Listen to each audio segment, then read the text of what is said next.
خواتین کی گھروں میں تراویح کی جماعت. کیا گھر کی خواتین مثلاً میری چاچی، تائی اور ان کی بیٹیاں وغیرہ میرے پیچھے گھر میں تراویح ادا کر سکتی ہیں؟ اگر ہاں کر سکتی ہیں تو اس کی کیا صورت ہوگی اور کس طرح صفیں بنائی جائیں گی؟ محمد صفان دہلی سے. جی کر سکتی ہیں اگر پردے کی مکمل پابندی ہو. اسی طرح صفیں بنیں گی کہ سب سے آگے آپ کھڑے ہوں گے، اور اگر کوئی مرد بھی ہے تو وہ آپ کے پیچھے، اور پھر پیچھے خواتین کی صف. عورت کا تراویح کی امامت کرنا. کیا لڑکی تراویح کی امامت کر سکتی ہے جبکہ پیچھے صرف خواتین ہوں؟ نیز اگر پیچھے لڑکا بھی کھڑا ہو جائے تو کیا حکم ہوگا؟ محمد تسلیم اختر انڈیا سے. تراویح میں خاتون کو امام بننا خواتین کا یہ مکروہ ہے، ناپسندیدہ ہے. پورے دور نبوت میں ایک واقعہ ہمیں اس کا ملتا ہے کہ امی عائشہ نے خواتین کو نماز پڑھائی تھی، بیچ میں کھڑے ہو کر، آگے نہیں کھڑی ہوئی تھی وہ. لیکن پھر بعد میں حضرت عائشہ سے بھی یہ منقول نہیں ہے اور صحابہ میں سے بھی یہ منقول نہیں ہے. تو اگر یہ سنت عمل ہوتا یا جائز عمل ہوتا تو صحابہ میں اس کا رواج ہوتا. تو اس سے پتہ چلتا ہے کہ اس پر کو صحابہ نے فالو نہیں کیا، اور خود امی عائشہ سے بھی یہ ثابت نہیں ہے کہ وہ بعد میں جو ہے باقاعدہ پراپر اس طرح سے جماعت کی نماز کراتی ہوں. تو اس لیے علماء نے لکھا ہے کہ نماز تو ہو جائے گی، کیونکہ امی عائشہ نے ایک دفعہ پڑھائی ہے نماز، تو نماز تو ہو جائے گی، مگر یہ طریقہ مکروہ ہے، ناپسندیدہ ہے. تو اس لیے خواتین کو چاہیے کہ وہ امامت نہ کیا کریں، کیونکہ یہ اسلاف میں ہمیں یہ معمول نہیں ملتا اس کا، بلکہ مرد ہی امامت کرے اور خاتون پیچھے کھڑی ہوں. بعض خواتین کہتی ہیں ہم نے رمضان میں قرآن دہرانا ہے، تو وہ نماز کے بغیر بھی دہرایا جا سکتا ہے، سن کے بھی دہرایا جا سکتا ہے. باقی یہ کہ اگر خاتون کے پیچھے کوئی مرد کھڑا ہو جائے تو اس کی نماز تو بہرحال نہیں ہوگی کسی قیمت پہ بھی.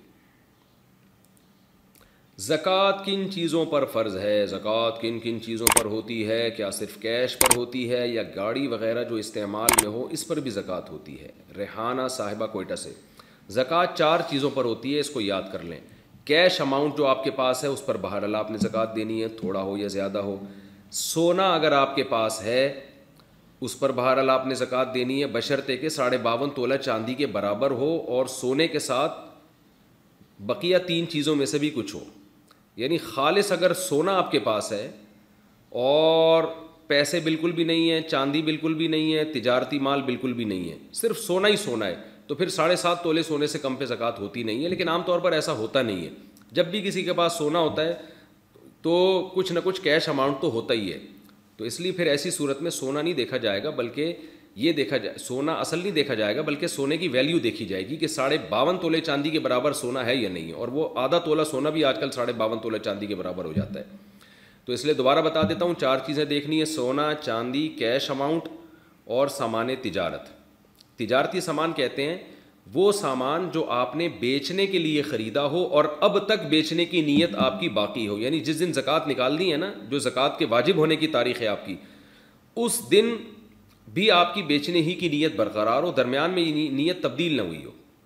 تو ایسی چیزوں کو سامان تجارت کہا جاتا ہے. کوئی پلاٹ آپ نے خریدا بیچنے کے لیے، کوئی مکان آپ نے خریدا بیچنے کے لیے، جو دکان میں آپ نے سامان ڈالا ہوتا ہے سارا بیچنے کے لیے ڈالا ہوتا ہے، لہذا جتنے دکان میں اثاثے پڑے ہیں سب پہ زکوٰۃ واجب ہوتی ہے.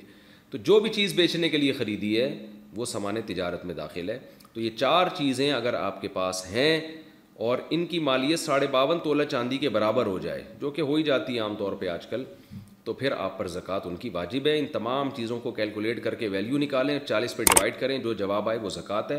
فوراً دے دیں، 2-4 دن بعد دے دیں، فقیر کا انتظار کریں تو کہ جب کوئی مستحق ملے گا اس وقت دے دیں، لیکن حساب اسی دن کا کرنا ہے آپ نے.